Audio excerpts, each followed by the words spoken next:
Does anyone know the top 3 leading causes of death in the United States? And I'm going to tell you right now, the number 1 leading cause has been the number 1 leading cause since 1930, since they started keeping records.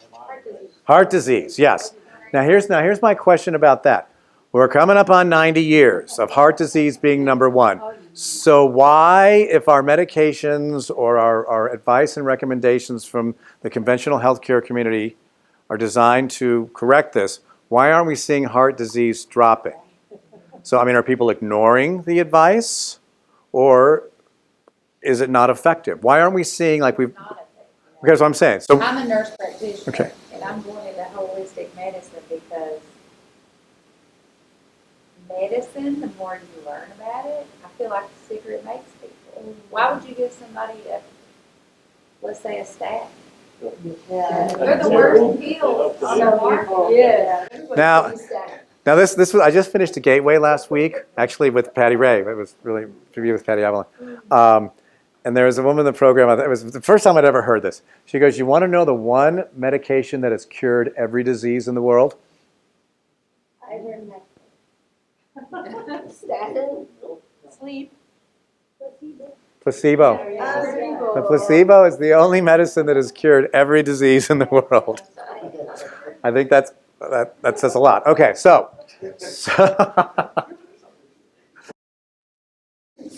we have heart disease since 1930. Does anyone know the second leading cause of death in the United States? Cancer. And it's all kind of clumped together. They don't do a specific cancer. Now, here's where the mystery is, and I'm going to say right now, and this was rated in 2016. So the CDC, in conjunction with a report with Johns Hopkins research, published this in 2016. It was in the British Journal of Medicine.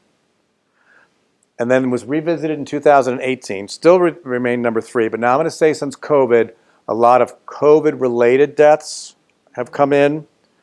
And now they're saying COVID is the third leading cause of death. But I'm going to say we're still looking at a longer period, and eventually those COVID-related deaths will probably taper off. But let's take the COVID equation out of it for right now. Does anyone know what the third leading cause of death in the United States, and this is really why I'm here this weekend? Diabetes? OD. Overdose.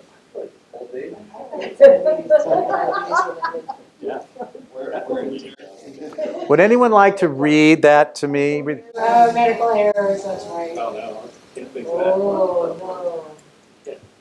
Did you know when COVID hit, and this is funny. And support me with this, Janice, because it sounds like you know a lot about this. I'm really good friends with a funeral director. And it's so true, because when COVID hit, deaths went down. Because people quit going to the hospital. And they stayed home. Therefore, there was not medical error. Now, when I have showed this information to other people in the healthcare field, sometimes they get upset because they see the word suggests. And the reason they see the word suggests is because in this report they're saying, we actually think the number's higher because if you die as a result of medical negligence, they don't put medical negligence on your birth or death certificate. They put, complications due to whatever you're being treated for.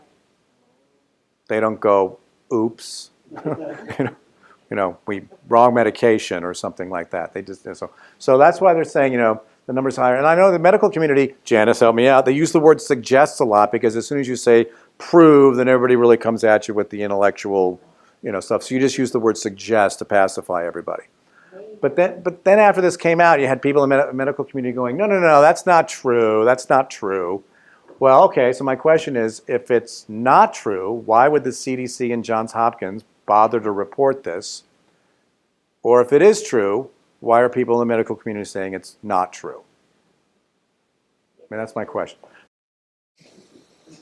It boils down to people dying from the care they receive rather than the disease from which they are seeking.